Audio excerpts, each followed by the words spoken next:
Hey everybody, Real Estate Ninja here. I want to talk about banks right now with heavy commercial real estate exposure. Why? Because commercial real estate is imploding, it's taking down banks, and it's important to know which banks have a lot of exposure. Now, this story comes out of Visual Capitalist. This is a great story. We're going to go over the banks, and then we're going to talk about it a little bit. U.S. banks by commercial real estate exposure. It says the six largest U.S. banks saw delinquent commercial property loans triple or nearly triple to $9.3 billion in 2023, amid high vacancy rates and increasing borrowing costs. Today, the sector is facing greater scrutiny from regulators amid growing risk to bank stability. In fact, for almost half of all U.S. banks, commercial real estate debt is the largest loan category overall, while commercial loans are more heavily concentrated in U.S. banks, small U.S. banks. Several major financial institutions have amassed significant commercial loan portfolios. Now, everybody always focuses on home mortgages, home loans, home prices, right? Why? Because for most of Americans, this is where, or Canadians or Europeans, this is where they hold the vast majority of their wealth. Okay? That is the greatest wealth effect. Well, why would you care about commercial loans if you don't have a commercial property? It is because since so much money is concentrated in this, it is going to hurt the banks substantially. What happens when the banks take a big hit on their balance sheet? They go what's called risk on. And they go, you know what?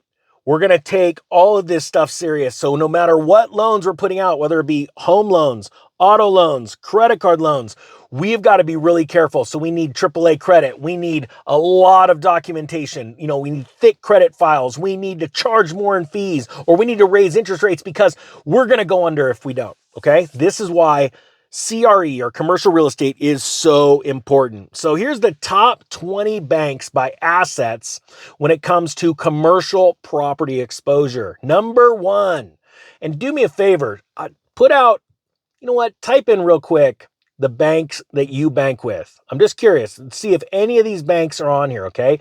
Just hashtag the bank that you're in right now. I'm going to give you a quick second, and I'm going to say, the reason why it's so exciting that we get to do this together, all right? Walk through this together, this collapse, is because as it gets worse and worse and the heat and the pressure gets stronger and stronger, it gives you more confidence to make more highly directed decisions for your finances to protect yourself and not stick your head in the sand. Get ready for the greatest implosion ever. This is what's exciting. Hey, real quick, I'm going to throw this down there because I think it's so darn important. I'm going to throw out some discount links right now for this video. $299 for the How to Prepare for the Real Estate Crash course.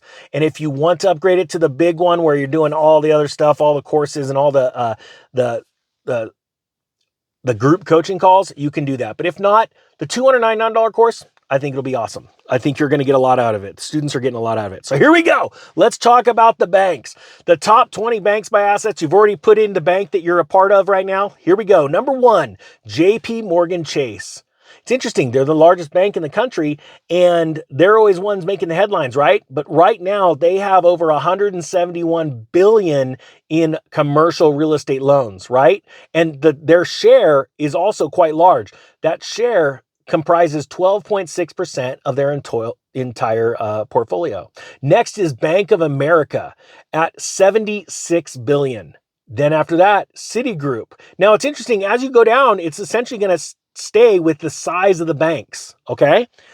Citigroup at $37 billion. Wells Fargo at $145 billion. Okay, so Wells Fargo, I'm going to be honest with you. With everything in the past, I'm not a big fan of Wells Fargo, but you look at how their exposure is. They have 21.2% of their portfolio, which on this list is nowhere near the highest, but it's really close as far as their portfolio, concentrated in commercial loans, okay? Next is US Bancorp at $56 billion. PNC, you know what? Let me say, instead of saying the numbers, I'm going to give you the percentages of their portfolio. PNC Financial, 15.5%. Truist Financial, 13%. Capital One, 15%. Bank of New York Mellon, 10%. State Street, 8.8%. Citizens Financial Group, 23%. First Citizens Bank Share, 14%. Fifth Third Bancorp, 10%. Now check this one out. M&T Corporation. We're going to start really following these guys. 40% of their portfolio is in commercial real estate. Key Corp is at 16%. Huntington Bancshares Incorporated, 33%. That's massive. Regions Financial Corporation, 11%. Northern Trust, we're almost done, at 4.7%. Check this out. There's no wonder why they're hurting so bad financially. They're in the news. New York Community Bancorp is at 57%. And then you have Zions Bancorp at 29%. Now it says here, despite the commercial property troubles, the company witnessed record stock prices in 2023 with its share price increasing 27% over the year.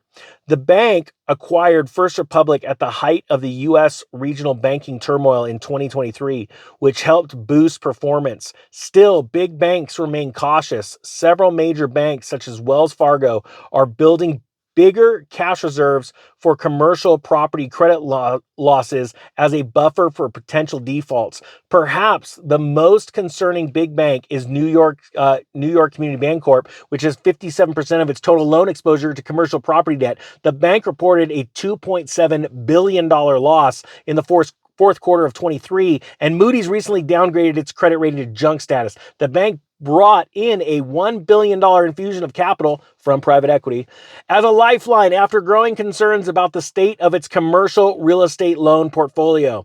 Overall, while pockets of trouble are surfacing, major banks are more insulated from commercial property shocks.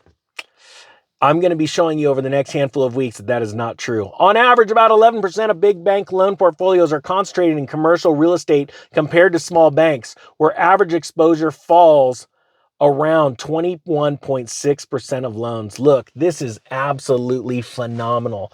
And if you're not ready for it, I don't know what to tell you, because the news keeps stacking up. And throughout this year, especially because it's an election year, there are going to be truths brought out that are going to be pretty ugly. And I think that's going to cause a lot of people to panic and start running. So I hope you guys are ready. If you want the discount code, it's down below, $299 for the real estate crash course.